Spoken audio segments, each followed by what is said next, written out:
Aventurier, vous sortez tout juste des dents du ciel. Vous avez encore en tête les récents événements. Vous avez encore en tête les paroles de cette créature, cette machine, ce dieu.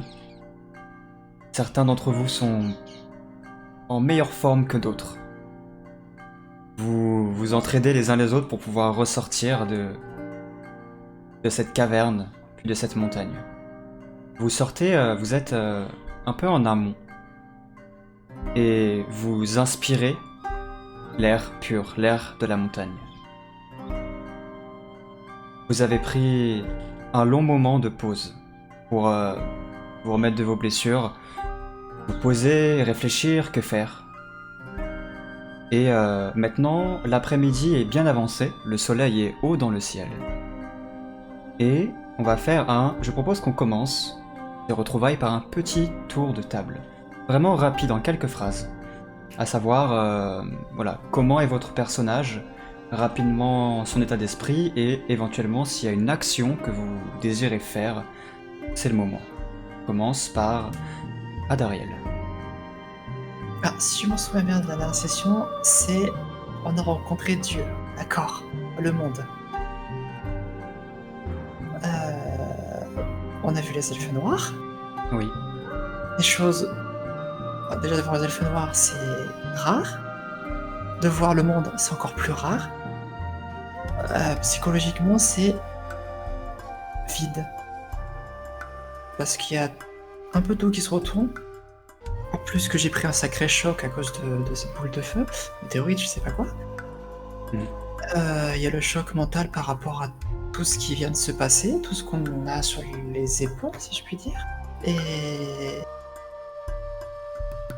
comment ça se fait que, genre, nous 5, on est là à parler devant une entité qui est plus que divine.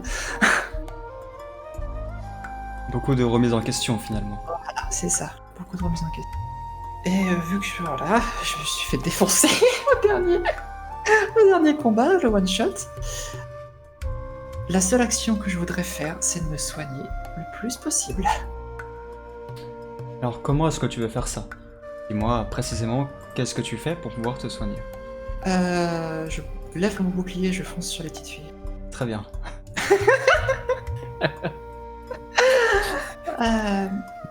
Plus sérieusement, C'est pas ce qu'on appelle un stand. j'ai pas ce qu'il faut pour faire une potion de soin de base. Je prends ce que j'ai sous la main pour faire des minimums de bandages, minimum de soins, mais... Alors, je te propose deux choses. Oui. Tu peux dans un premier, soit tu peux simplement lancer un jet de premier soin, soit tu peux lancer d'abord un test de connaissance de la nature pour essayer de trouver quelques herbes et éventuellement préparer une infusion miracle qui te redonnera de la santé. Alors, j'en ai une si tu veux. Bon, je place celle-là. Oui, oui, effectivement, si Silus te donne son infusion, ça t'empêche pas de te soigner toi. Oui. Après, ouais, le mieux c'est de pas tout utiliser, donc si on peut en avoir une deuxième. Connaissance de la nature, de toute façon, je suis plus sans le codex, on est d'accord. Avec le codex, puisque là c'est pour pouvoir trouver Donc je suis à une 14. plante. T'es à 14, exactement. Bon, bah que ce soit premier soin ou connaissance, c'est la même chose. Ok. Fais-moi un jet.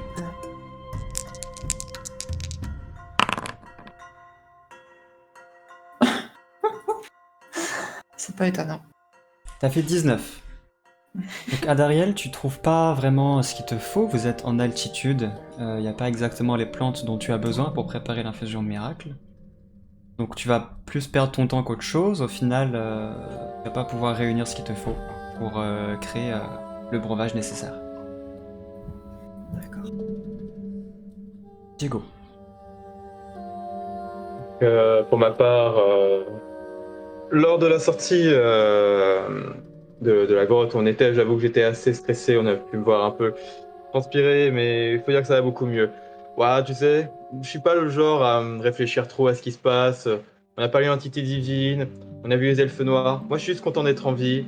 Je suis cool, je suis probablement de ceux qui a pris le moins dans la gueule. j'en veux pas non plus à Bassem d'avoir laissé filer ces scélérats. Mais voilà, c'est ta charge de revanche, je connais le gars et on va se mettre à leur poursuite. Moi, j'ai qu'une envie, c'est de passer à autre chose et de continuer l'aventure. Et après tout, mon esprit d'aventure, justement, parlons-en, il est bien en éveil. Les elfes noirs, oh, oh, comment j'ai envie de les étudier, qu'est-ce qu'ils pourraient me montrer comme trésor incroyable. Hmm. Voilà, et j'essaie plus de me rassurer et de penser à la suite et notamment les diverses rencontres que je peux faire et j'ai plongé sur la carte et avec mes propres objectifs. Très bien. Est-ce qu'il y a une action concrète que tu désires faire ou pas? Je regarde le groupe si je peux pas aider, mais en soi, non, tu me connais, hein, moi j'aime. Je vois le soleil, moi j'adore le soleil. Je peux faire un petit bain, un petit bronzage, faut bien l'entretenir. Très bien. Tu peux me lancer, Diego, un test de constitution, s'il te plaît? Constitution, yes. Ouf. C'est pas fail. Diego, tu Oui. repères un peu plus bas qu'il y a, tu vois, sur la map ici, là. Ouais. Il y a un lac à l'eau cristalline qui reflète le ciel, les nuages. Et vous marchez pendant ce petit tour de table, vous commencez à descendre les dents du ciel pour rejoindre les basses vallées. Et tu suggères à tes compagnons de vous arrêter quelques instants, en tout cas, toi de t'arrêter quelques instants pour, comme tu m'as dit, faire baignade. Ah Et oui. bon, le problème c'est que tu te rends compte très vite que l'eau elle est gelée, elle est glacée. Et bon, même si ça te dérange pas en Attends, soi, Bah oui, attends, j'ai affronté quand même les mers des océans. Hein. voilà, néanmoins Le froid, je connais. ce n'est pas un bain qui est réparateur. Ah, moi je peux y aller si des compagnons veulent pas m'accompagner évidemment. Moi, l'eau froide, ça me dérange pas. Poser mon cul là-dedans, avec plaisir. Bassem. Du coup, il me semble que de tout le groupe, c'est moi qui me suis le mieux sorti. En tout cas, j'ai pris les moins chers dans le combat. Oui. J'ai réussi à négocier la vie de mes compagnons contre la tablette. Je trouve que même si j'ai laissé filer les 2 sleeves, je pense que c'était un bon échange. C'était un échange de bons procédés. Ça a permis à mes compagnons du coup de rester en vie. On a pu parler avec le monde. C'était assez impressionnant et du coup, ça me dit que le dragon et les moines ne se sont pas trompés sur notre compte. Il faut vraiment qu'on se rende compte qu'on est des hommes très spéciaux. Et je pense que notre destinée est plus grande que ce que l'on pense. En tout cas, tous les 4, tous les 5. En fait, à force de trop y penser, j'ai l'impression d'avoir un espèce de syndrome de l'imposteur, si tu veux. Je me dis, en fait, ce qui m'attend, c'est beaucoup trop grand pour moi. Du coup, je préfère rejoindre tout d'abord Diego dans le bain. Pour essayer de me détendre et d'arrêter de penser à tout ça. Le plus important pour le moment, c'est que mes compagnons soient en vie et qu'on aille rendre notre quête. D'accord. Et est-ce qu'il y a une action concrète que tu voulais faire ou pas? Oui, je voulais également parce que comme je commence réellement à perdre mes cheveux, je pense qu'avec ma dague, je vais complètement couper mes cheveux en fait. Je vais prendre un temps pour me couper les cheveux. Your what? D'accord. Très bien, je te laisse faire ça. Tu noteras du coup que tu t'es coupé les cheveux. Mhm. Et tu profites d'ailleurs de cette eau pour prendre un bain complet, te décrasser. Ouais, Surtout, ouais. tu as quelques traces de brûlure aussi, de brûlé. Je vous rappelle qu'il y a Mhm. des comètes qui ont fondu sur vous.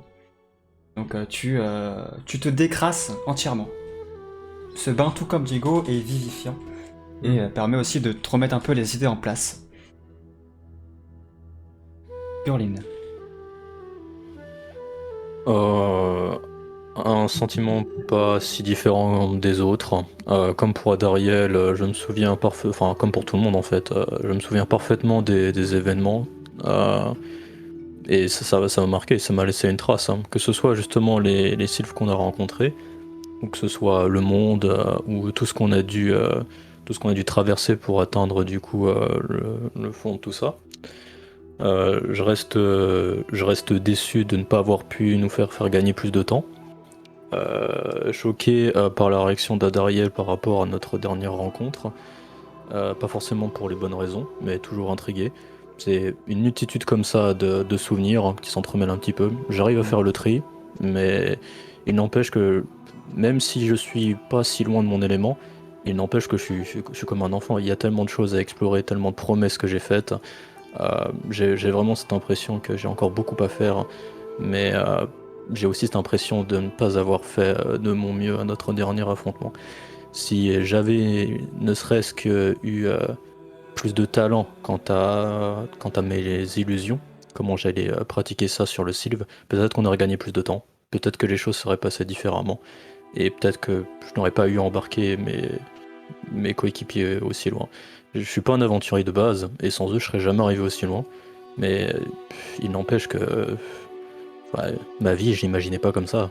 Et franchement, bah, à galop ou à pied, j'essaye d'avancer, j'ai tout ça en tête, mais voilà. J'ai pas réellement d'action en particulier, j'aimerais surtout réfléchir. Je vois les choses de cette manière. Si je veux vraiment savoir où est-ce qu'on va, dans quelle direction, et là je parle pas physiquement, j'aimerais surtout comprendre à qui on a affaire exactement. Je me souviens, comme tu l'as dit, des comètes, mais aussi leur capacité à recevoir des coups et à ne pas flancher une seule fois. Je m'interroge vraiment sur qu'est-ce qu'ils avaient en main pour tenir aussi longtemps, vraiment. Quels étaient ces pouvoirs, cette magie. J'aimerais en apprendre plus. Tu peux, Gurlin, me lancer un test d'intelligence. Alors que tu penses à tout ça, tu tiens ton cheval par les rênes, qui marche tranquillement à côté de toi. Alors que tu es un peu en retrait par rapport au groupe, je te laisse me lancer ton jet d'intelligence pour tenter d'émettre des raisonnements et des déductions.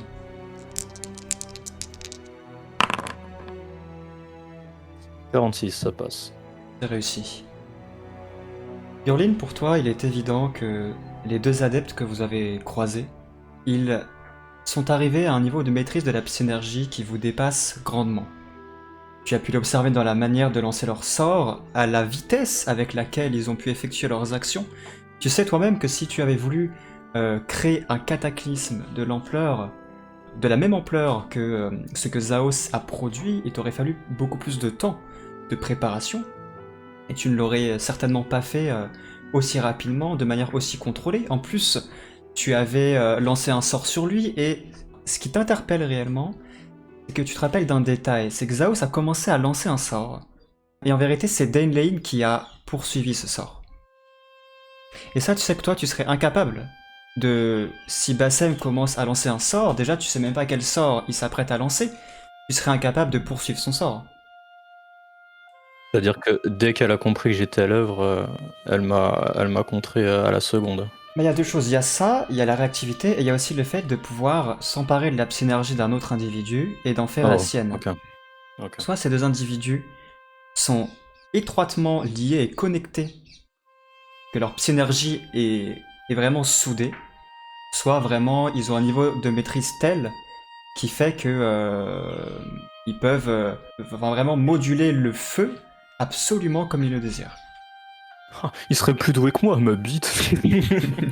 Ça reste à voir. Silius. Bien. Pour ma part, je rejoins Gurlin quand même sur de nombreux points. Un triste retour à la réalité, hein, qui commençait avec notre petite escapade dans la forêt cyclopéenne. On commençait à se sentir puissant, on va dire. Et puis là, un 2 contre 5, on s'est fait un peu rétamer, on n'a rien pu faire. Je pense à ça avec le poil roussi, hein, légèrement. Malheureusement. Et en même temps, j'ai mille et une questions sur ce qui s'est passé. Je suis en vrai follement excité Alors j'ai pas la fin de ma phrase. Il fait un J'ai une soif de AVC. découverte, hein, tout à fait. Parce que effectivement il y a ces sleeves, d'où ils viennent. J'aimerais bien découvrir un peu des choses sur eux, aller directement sur leur île, mais ça on verra ça plus tard. Quand on ne sera pas pressé par le temps et notre quête urgente. Aussi ces histoires avec le monde. Et je me dis que tout ce qui nous arrive là, c'est tellement gros que forcément Atroposia est derrière nous, il nous regarde parce que ça doit intéresser tout le monde, ou alors c'est prévu depuis des temps immémoriaux. Je ne sais pas trop. En tout cas, j'avance en me disant que il y a encore des surprises pour nous. Alors que tu avances, Silius, et que tu penses à tout ça, que tu penses au destin, Tu remarques dans un coin de ciel un léger trait blanc qui fuse et qui disparaît. Une étoile filante. Et comme chose que je fais pendant ce voyage, j'aimerais assister à Dariel dans son soin. Et bah l'assister avec ma psynergie en fait. Pendant le voyage, histoire de tenter de la remettre sur pied. Tu veux lancer une purification? Ou tu veux concocter quelque chose de manière artisanale? Dis-moi concrètement ce que tu veux faire. Une purification, oui, je suis assez peu doué avec mes mains. Donc effectivement, tout ce qui est artisanat, concoction de potions, tout ça, c'est pas mon fort, même si bon, je sais comment on fait, mais... Bien, lance-moi ton test et rappelle-toi comme tu n'es pas en situation... Attends. Oui. J'avais une idée, mais elle était stupide.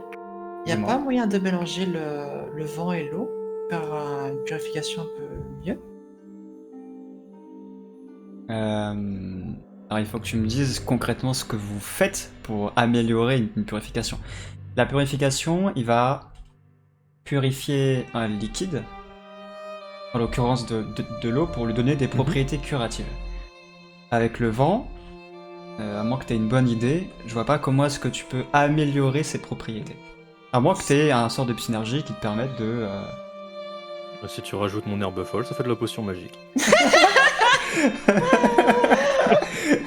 Si tu veux, je peux faire pleuvoir de l'eau purifiée, mais... Ah, la fameuse danse de la pluie. Exactement, mais là, ça c'est servira pas à grand-chose. Ça C'est part juste une en question rêve de- parti.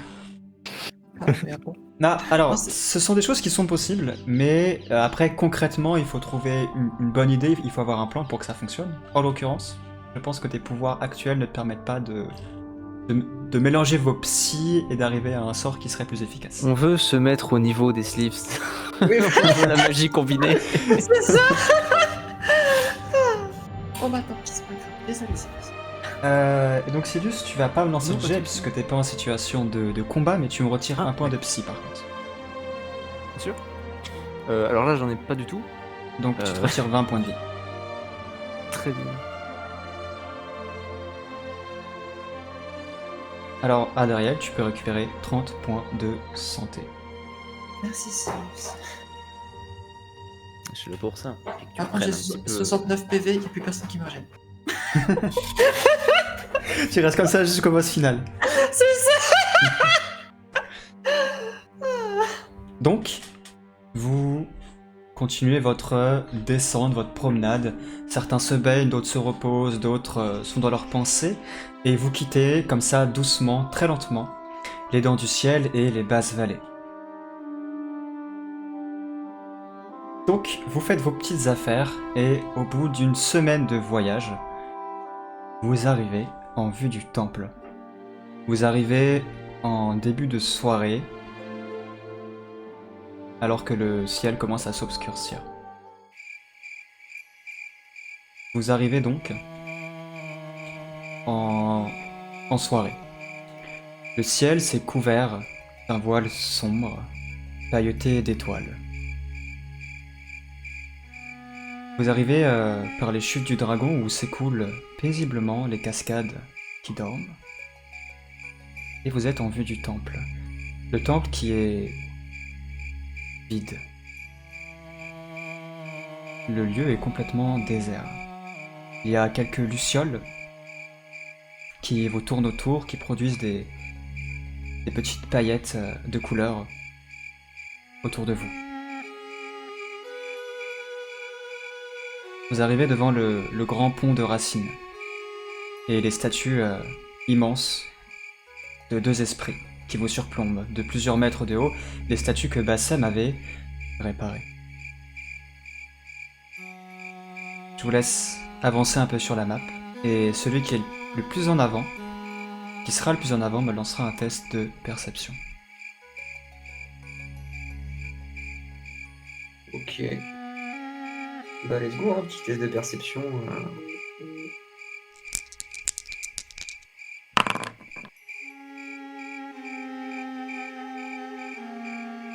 9, c'est réussi.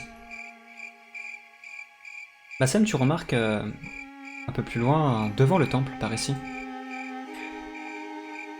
il y a une silhouette, un homme, plus précisément un garde, une sorte de guerrier, qui porte les habits traditionnels d'Amazie. Il est lourdement armé, il repose sur une lance, il a l'air à demi assoupi. Et lorsque vous vous approchez, tu vois qu'il a un soubresaut, il regarde dans votre direction. Tu as un échange de regards avec lui parce que l'endroit ici est assez éclairé par les multitudes de lanternes. Qui va là?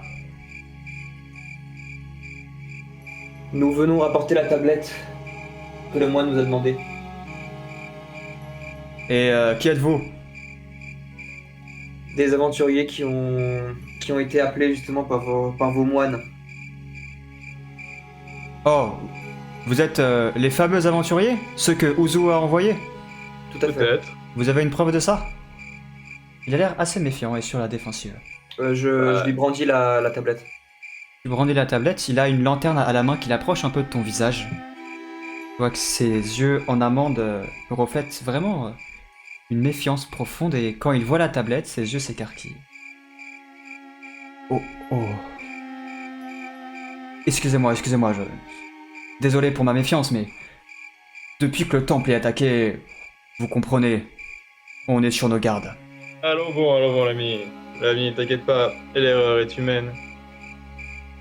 On comprend. Bon bah... Vous arrivez tard. La route a été longue. On fait ce qu'on a pu. Bon, laissez-moi quelques instants, je vais prévenir Uzu.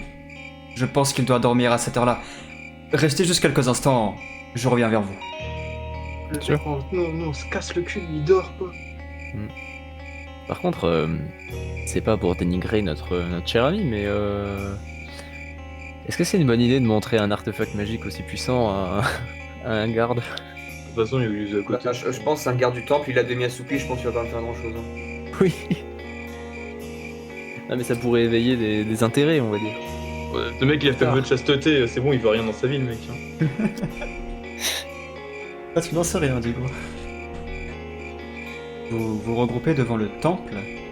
Le garde ouvre les portes, il disparaît à l'intérieur. Au bout de quelques instants, pas très long, les portes s'ouvrent à nouveau et il vous fait signe d'entrée. Et vous pénétrez à l'intérieur du temple. Le temple est complètement vide. La première fois quand vous étiez entré, il y avait un tas de fidèles qui priaient, il y avait beaucoup d'agitation du monde. Le temple est complètement vide, il est plongé dans l'obscurité. Seulement au fond de la pièce, tout au fond, sur l'esplanade, il y a quelques lanternes qui brillent faiblement d'un éclat écarlate. Et vous distinguez assis en tailleur, la silhouette de Uzu. Et le garde fait quelques pas de côté et il s'incline un peu en vous faisant signe d'avancer. Vous traversez l'allée. Le bruit de vos pas résonne sur le marbre. Et vous arrivez proche de Uzu. Excusez-moi, grand sage Uzu, de perturber votre sommeil, mais voilà, notre quête, comme vous pouvez l'imaginer, a été longue et rude et périlleuse. Et j'ai le bonheur de vous annoncer que nous avons retrouvé votre tablette. Il a les yeux clos. Il dort. Tu l'as pas réveillé? Il a un bonnet de nuit, tu sais. Quoi? Il suce son pouce, tu sais. Et j'ai l'honneur de vous attribuer cette tablette.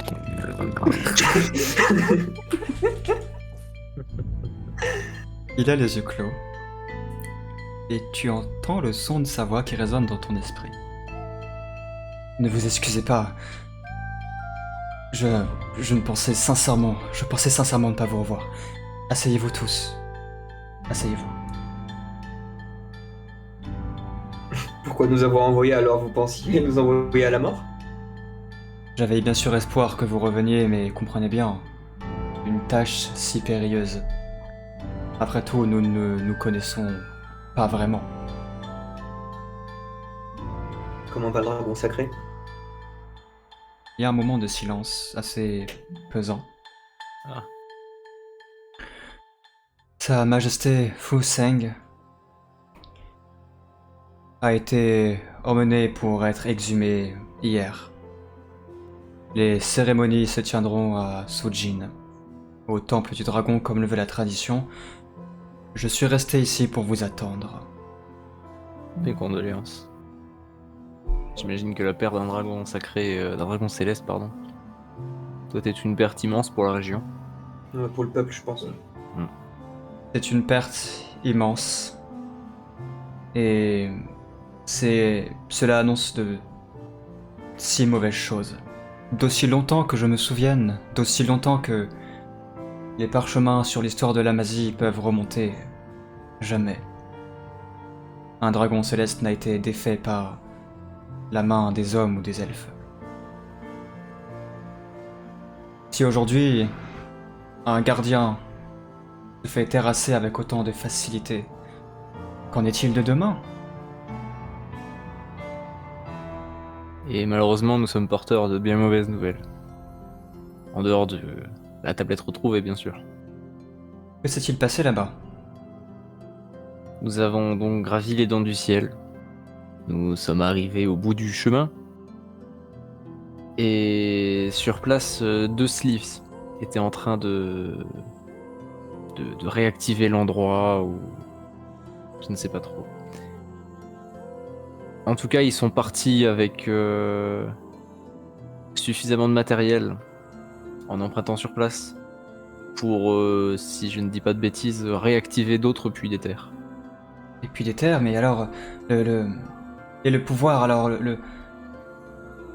quel était Si on ce... ne les ce arrête pas, pouvoir le pouvoir va revenir. Les légendes disaient donc vrai, alors, la tablette était une sorte de clé? Est-ce qu'ils ont réussi à s'emparer du pouvoir? Pour l'instant, je ne pense pas qu'ils se soient emparés de grand-chose. Simplement, en dehors du moyen de rouvrir d'autres puits. Et puis, des puits d'éther, vous dites... Que vont-ils en faire? Malheureusement, je n'ai pas la réponse à cette question. Ça, si nous l'avait dit. Après cela, Non, nous on le partirons pense. sur leurs traces. Nous avons la tablette, mais nous n'avons pas réussi à les empêcher de s'en servir, si je comprends bien. C'est qu'un point de détail, enfin, ne vous inquiétez pas, nous réglons C'est la un point de situation. détail. D'après ce que vous me racontez et d'après les légendes que moi-même je connais, ce qu'ils ont activé, ce qu'ils cherchent à récupérer. Je vous avais parlé. Je vous avais parlé. Un pouvoir capable de changer le plomb en or et de contrecarrer la mort. Il est certain que s'ils mettent la main sur ce pouvoir, on ne peut présager que le pire. Le pire. Ah, les légendes sont faites pour rester dans la bouche des barbes, et sachez que j'en tiendrai bien rigueur. Nous ne les laisserons pas faire.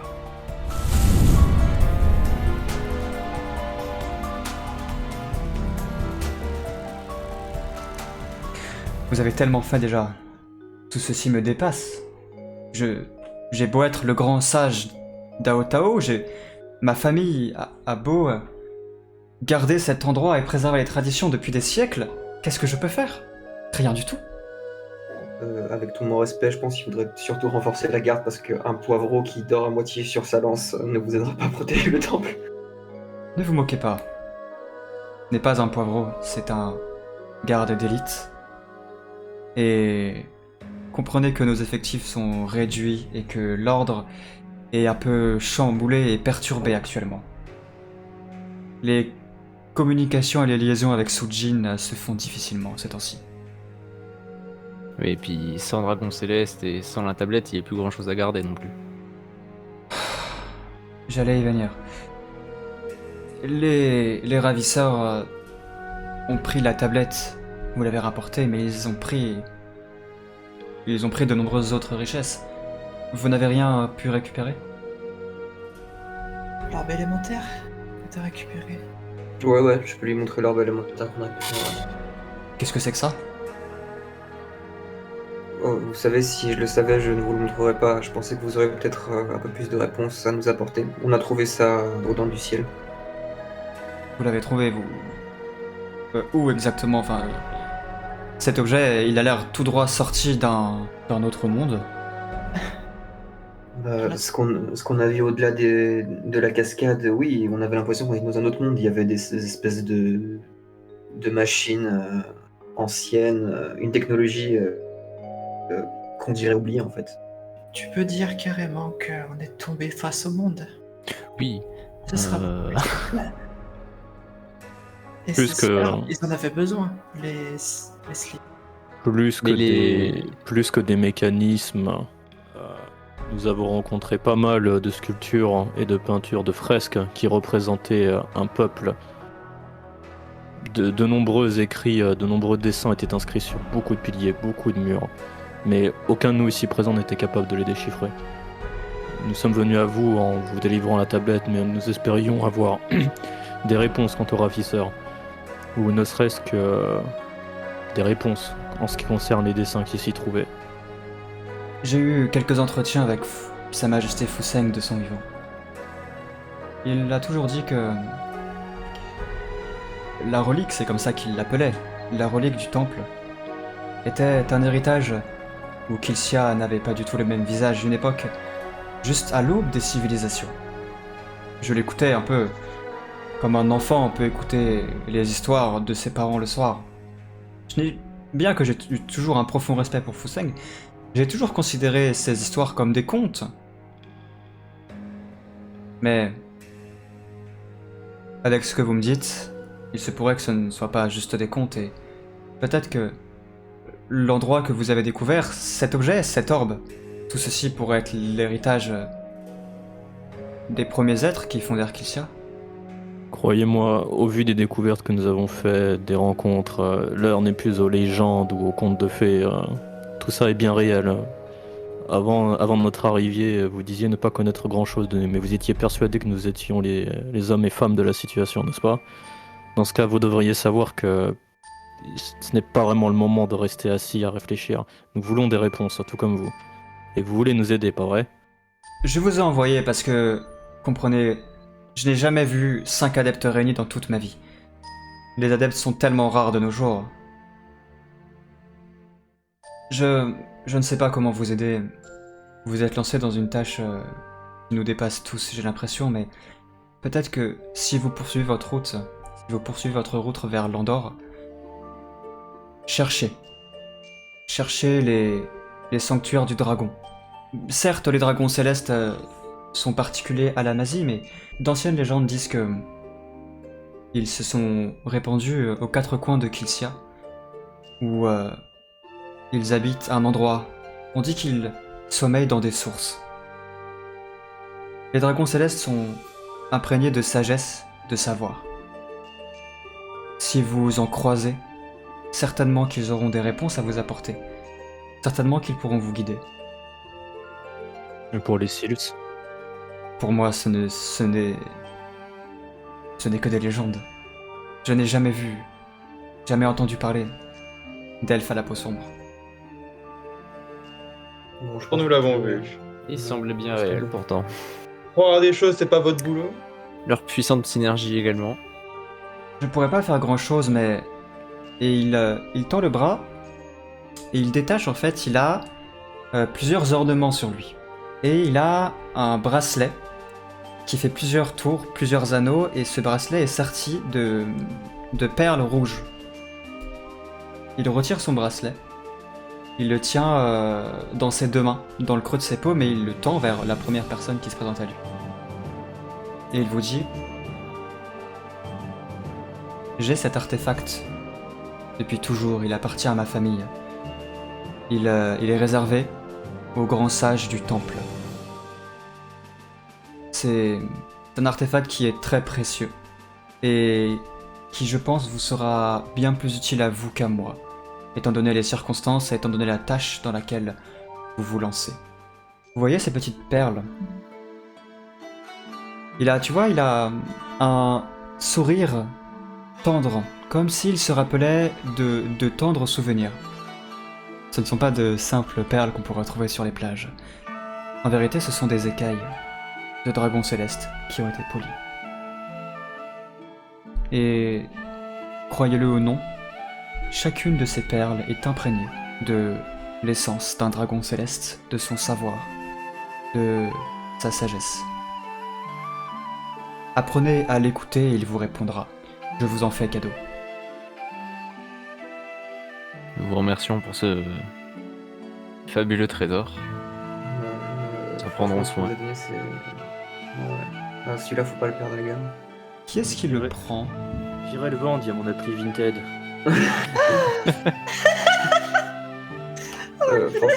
Franchement, les gars, je veux pas faire le rabat-joie, mais s'il me le tend à moi, je le prends. Hein, Moi, je veux pas détrousser Ah, ce mais- vieil homme de son trésor, donc je le prends Ah, mais pas après, si, personnellement. moi, je pense que je veux bien le prendre et je pense qu'on me retire automatiquement parce que tout le monde sait bien que si je le prends, c'est pour aller le vendre après. Donc, je pense que c'est pas moi qui décide de pas y aller en fait. Il est dans l'inventaire de Bassem, objet magique. Vous pouvez...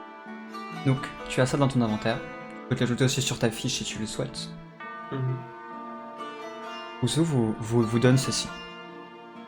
Et il a un moment de réflexion et se gratte le menton et il se tourne vers toi, Diego.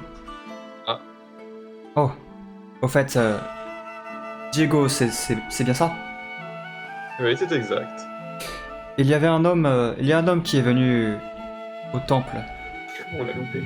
il y a 2 jours. Ah bon? Il voulait vous parler. Il m'a dit que vous aviez laissé un message pour un certain maître Lu Jian. Mhm. Alors, il repasse tous les jours au temple. Merci beaucoup. En tout cas, aventurier, vous êtes les bienvenus au temple. Vous pouvez passer la nuit ici. On prendra soin de vous. Prenez route quand vous le souhaitez. Déjà, je pose la question quand même aux autres. Du coup, est-ce qu'on peut attendre ce gars pour que je puisse lui parler ou est-ce qu'on est pressé pour partir? Écoute, de toute façon, c'est pas comme s'il nous avait beaucoup aidé celui-ci pour ce qui est de trouver une direction. Du coup, MJ, je voulais savoir s'il était possible de demander à Issou si je pouvais regarder au niveau des ouvrages qui seraient en sa possession. Parce qu'il dit lui-même ne pas connaître quoi que ce soit finalement des Dents du Ciel ou ce qu'on a pu y trouver. Du moins, il nous a pas beaucoup aidé. Pour ce qui est des Tsilum non plus, il savait pas grand-chose. Il nous a envoyé sur une quête, vraiment, il en savait que dalle. J'ai juste essayé d'insister pour voir s'il connaissait quelque chose, mais il a pas l'air de s'y connaître. Mais peut-être qu'il y a un livre à dépoussiérer, quelque chose, mais il faut bien qu'on ait 2-3 indices, sinon on pourra jamais trouver ce qu'on cherche. Bah, Je le monde même- nous a dit qu'il fallait chercher en Andorre, donc. Ouais, mais l'Andorre, c'est pas ma cave, hein. C'est beaucoup plus grand.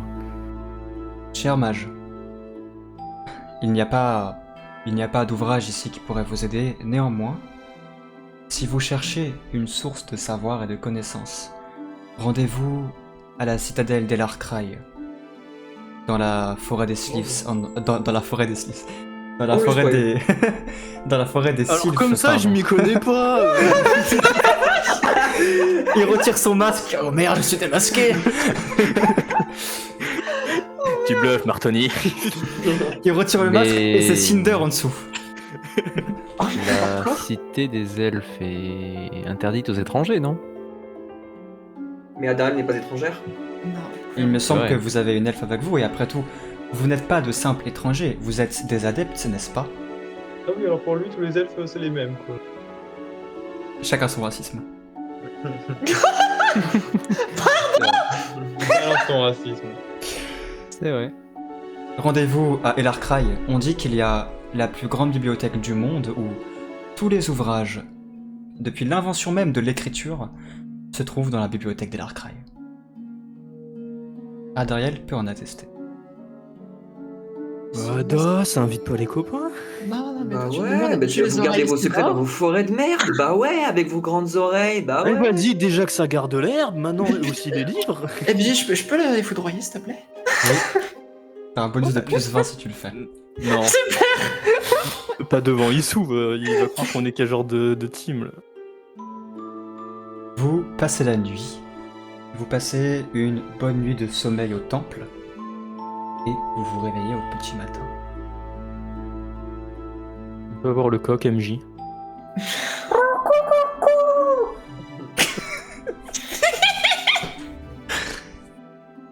Vous vous réveillez au petit matin. Vous êtes réveillé par les chants des oiseaux et par la lumière qui filtre à travers les grandes fenêtres ovales du temple. Vous préparez votre pactage, vous vous apprêtez à partir, vous sortez du temple. Alors que Diego et vous-même vous commencez à discuter, est-ce qu'on attend ou pas la personne que tu es censé recevoir, et vous êtes donc devant le temple, en train de discuter.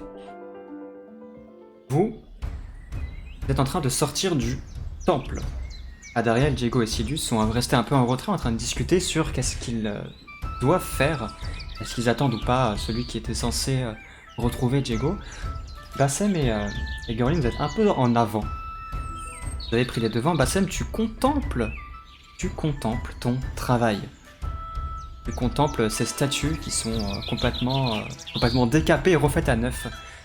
Et tout autour de vous, la nature est florissante. C'est pas du tout comme la première fois que vous étiez venu au temple. Il y a vraiment tout un tas de fleurs roses, tout un tas de nature qui s'est mis à fleurir ici et qui prend tout l'endroit. Bassem, alors que tu te tiens entre ces deux colosses de pierre, tu entends une voix dans ton esprit, une voix double en fait. Jeune héros, toi qui as restauré l'équilibre entre les deux gardiens jumeaux, Oh, accepte donc ce présent. Et tu vois qu'il y a des petites racines du pont sur lequel tu te tiens qui commencent à s'animer et presque dans une danse en fait arrive au niveau de tes pieds, remonte légèrement et tu vois naître un bourgeon oh, violacé, rose qui scintille. Et ce bourgeon vient juste se déposer dans le creux de ta main. Tu t'en saisis. Et au moment où tu t'en saisis, et que tu réouvres la main, le bourgeon vient de disparaître. Tu inspires fort, et tu te sens investi d'une énergie nouvelle. Tu sens que tu as de la veine. En termes de jeu de rôle, tu as la bénédiction du renouveau. Une fois dans l'aventure, quand tu le désireras, tu pourras relancer un jet qui a été échoué. ah bah franchement, merci les gardiens jumeaux. Oh là là. Ah, s'il suffit de faire du car wash pour pouvoir. Moi, je sors le bikini, hein, les statues. Pendant qu'il se passe ceci, derrière vous, Adariel et Diego, vous entendez des bruits de pas. Et il y a un homme qui s'approche de vous. Vous ne l'aviez pas vraiment remarqué, il était dissimulé parmi le décor. Il s'approche de vous. Ce racle de la gorge vous interpelle. Oui, beau. Un Amazien, grand, très grand, il fait presque 2 mètres. Il est une armoire à glace en fait. Et Diego, tu reconnais qu'il a quelques bandages au niveau des bras et aussi un bandeau qui lui serre le front. Ils sont typiques de certains dojos de Suljin. Il te regarde un peu de haut. C'est toi, Diego? Le renard noir? Ça se pourrait. C'est le vieux qui t'envoie. Oh, un peu de respect. C'est toi ou pas? Ouais, vas-y, dis-moi tout. Maître Lujian a reçu ton message. Il te donne rendez-vous, tu es en retard. Hey, je suis en mission importante. Mission ou pas, la ponctualité c'est une des valeurs du Kung Fu, n'est-ce pas? Il me connaît, il sait comment on fonctionne. Tu vois, c'est une alchimie, tu comprendras peut-être quand tu auras mon niveau un jour. Heureusement que tu es le petit protégé de Maître Lujian, je t'aurais mis une raclée sinon. Écoute, protégé, oui, je vais pas le nier, mais bon, faut le mériter. Pourquoi est-ce que j'ai passé tout ce temps à venir te chercher? Sérieusement? Parce que tu n'as jamais vu un beau gosse comme moi? Allez, allons-y. S'il y a bien une chose que Lujian a raté, c'est ton éducation. Il arrive un peu tard. Hey, je te taquine, t'inquiète pas, t'es pas le premier. Hmm. Je respecte les disciples de Lujian, ne t'inquiète pas. C'est bien une chose que t'adores, on a manqué, c'est ta conception. Oh. Bon, suivez-moi. On a rendez-vous pas très loin d'ici. Merci. Au sanctuaire Koijin. Lujian t'attend là-bas. Merci. Vous accompagnez tous ce guerrier. Et vous faites quelques heures de marche, pas très longtemps, où vous rejoignez, un peu au sud des chutes du dragon, un petit sanctuaire.